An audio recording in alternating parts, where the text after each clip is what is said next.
ये सभी पति पत्नी की कहानी है। तो सुनिएगा, जो पति के जॉब चले जाने के कारण पत्नी जॉब करके घर को चलाती है और सब कुछ देखती है। तो एक दिन जब पत्नी जाती है मॉल में अपने कपड़े खरीदने के लिए, जूते खरीदने के लिए, तो पति भी साथ में जाता है।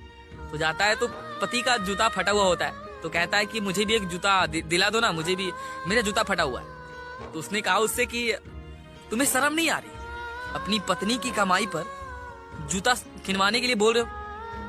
तो उसने कहा कि क्या इसमें क्या गलत बात, जब मैं कमाता था तुम्हें तो बिना कुछ सुनाए खरीद देता था, जो भी बोलती थी मैं वो करता था। तो उसने कहा कि जब मैं कमा रही हूँ तुम्हें शर्म आना चाहिए, एक पत्नी की कमाई पर तुम खा रहे हो, तुम्हारा घर चल रहा है, फिर भी तुम कुछ खरीदने के लिए बोल रहे हो। उस पति ने कहा कि तुम इतना भी नहीं कर सकती, मैं जब कमाता तुम्हारे लिए कुछ भी, सब कुछ छूट था। उसको वहां पे बहुत शर्मिंदा करती, बहुत बजाती है, तुम्हें शर्म नहीं आता ये सब करके।